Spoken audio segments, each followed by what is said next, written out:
Breaking, Chabinga defects to UPND, endorses President HH in shocking move. In Zambian politics, defections are never just personal decisions, they are strategic signals. Today, Chabinga has officially switched camps, crossing over to UPND and endorsing President Hakainde Hichilema. Is this a genuine ideological shift, political survival, or part of a much bigger 2026 strategy? In this video, we break down what Chabinga's move really means, and who gains, who loses. Good day, viewers. Welcome to another edition of InspirAfrica Official. I'm Nakash. Well, what a week it has been in Zambian politics. Just when you think you've seen it all, just when the political landscape seems to settle into some semblance of predictability, something happens that reminds us that in politics, loyalty is often written in sand, not stone.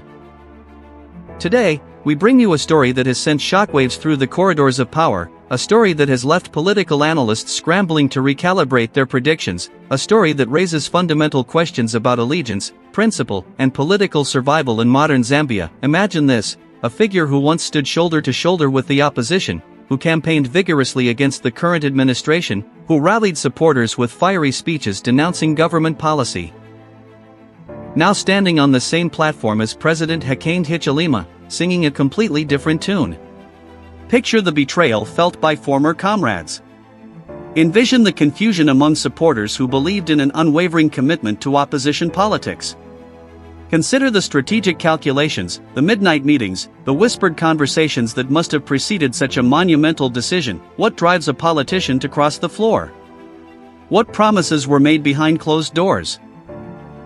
What guarantees were secured in exchange for this dramatic political realignment? Is this a genuine ideological awakening, or is it the calculated move of a political survivor reading the tea leaves of power? And perhaps most critically, what does this defection signal about the state of opposition politics in Zambia? Is this the beginning of a flood, the first crack in a dam that's about to burst? What will be the consequences for those left behind, and what rewards await those who make the leap? The name at the center of this political earthquake: Chabinga. And the move? A defection to the ruling United Party for National Development, complete with a public endorsement of President HH that has left the nation stunned. Factual foundation. The revelation came to light earlier this week during what was initially advertised as a routine community development event in one of Zambia's key constituencies. Political observers had noted unusual activity in the days leading up to the announcement: increased security presence, hurried consultations between UPND officials, and conspicuous absences from opposition party meetings. Chabinga, who had built a reputation as a vocal critic of the UPND administration and a stalwart of opposition politics, had been notably quiet on social media for approximately 10 days prior to the announcement. Those close to him later revealed that this period was marked by intense negotiations and soul-searching. Sources within political circles suggest that preliminary discussions began nearly 3 weeks ago, initiated through intermediaries who approached Chabinga with what they described as an opportunity to be part of nation-building rather than perpetual opposition. The formal defection occurred on Tuesday morning at a packed venue, with UPND officials present in force. Provincial ministers, party chairpersons, and several members of parliament created a show of strength that underscored the significance the ruling party placed on this acquisition. The event was carefully choreographed. Chabinga arrived separately from the UPND delegation, creating a moment of suspense before he was officially welcomed into the fold.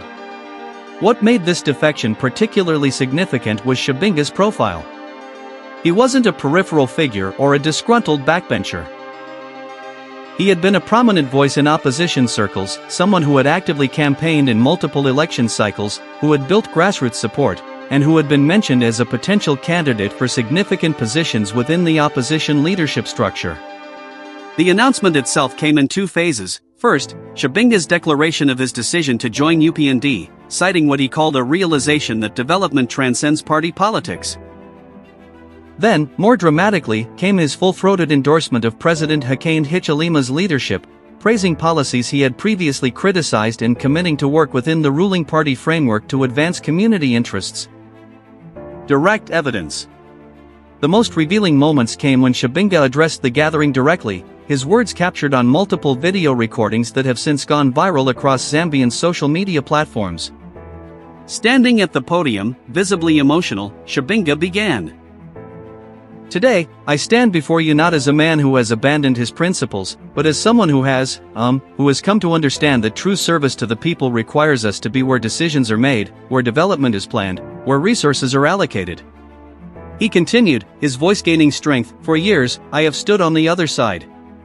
I have criticized. I have opposed.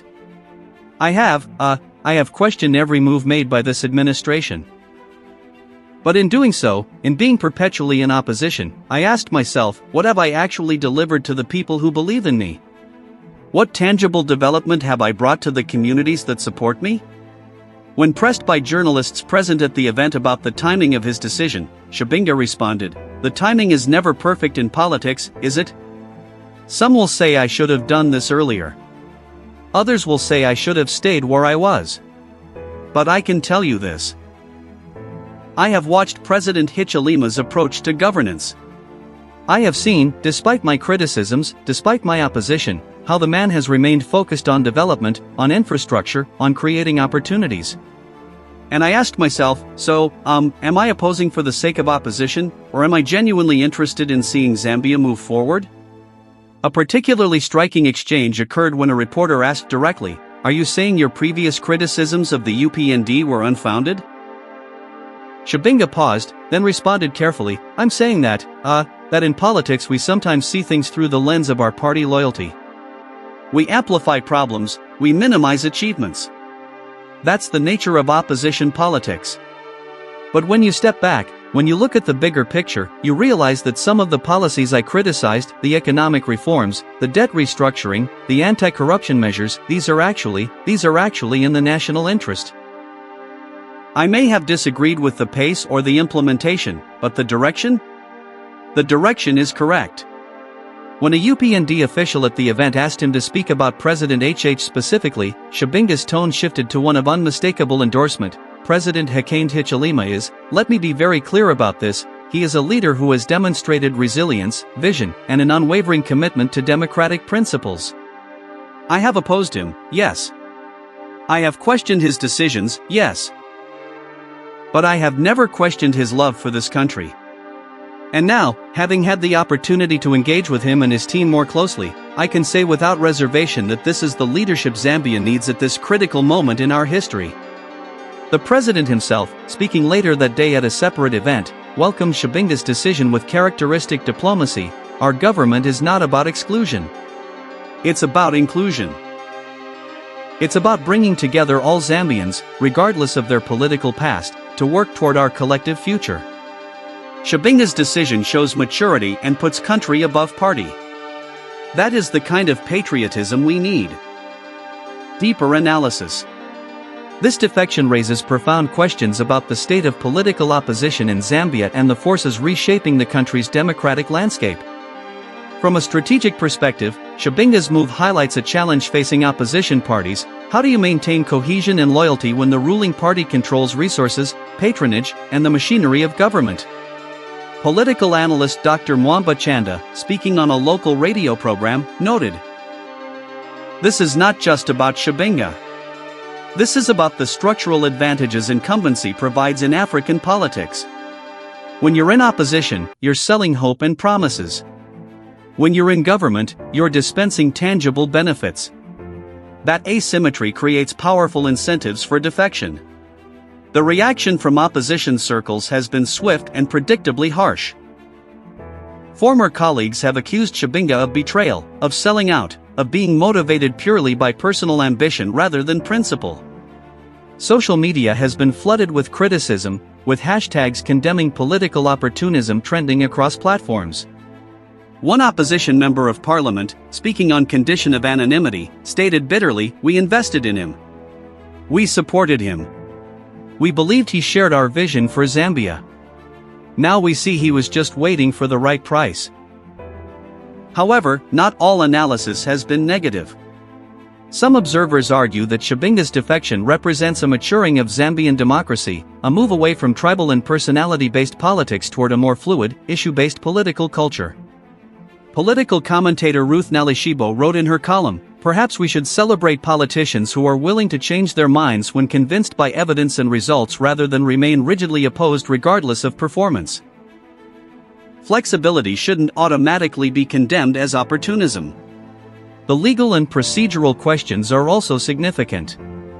Under Zambian constitutional law, does Chabinga's defection trigger any obligations or consequences? If he held an elected position, would this constitute grounds for a by-election? These technical questions aside, the ethical dimension looms large. What responsibility does a politician have to supporters who elected them under one-party banner? From the UPND's perspective, this defection is clearly being treated as a propaganda victory, evidence that even former critics are recognizing the administration's achievements. Government spokespersons have been quick to frame this as validation of their policies and approach. Yet this also creates risks. If the UPND is seen as simply buying opposition figures with promises of positions and patronage, it could reinforce cynicism about Zambian politics rather than dispel it. Perhaps most intriguingly, this defection raises questions about what might come next. Is Chabinga a lone ranger, or is he the advance guard of a larger exodus from opposition ranks?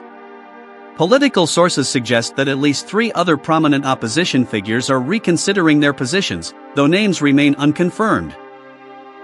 If true, this could represent a critical realignment of Zambian politics, potentially weakening opposition parties to the point where they struggle to provide effective democratic checks on government power.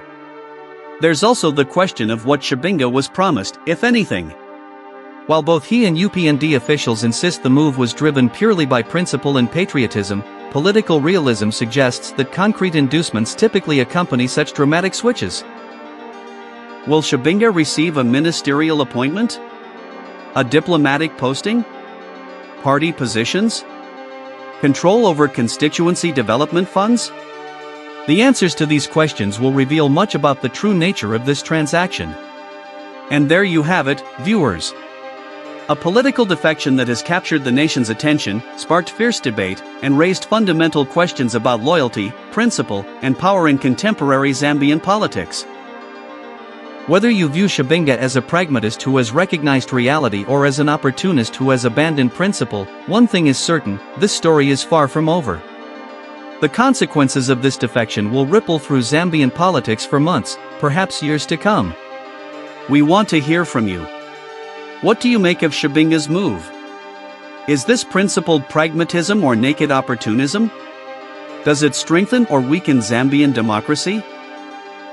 Are you inspired by politicians who can change their minds, or do you believe loyalty to one's political family should be paramount?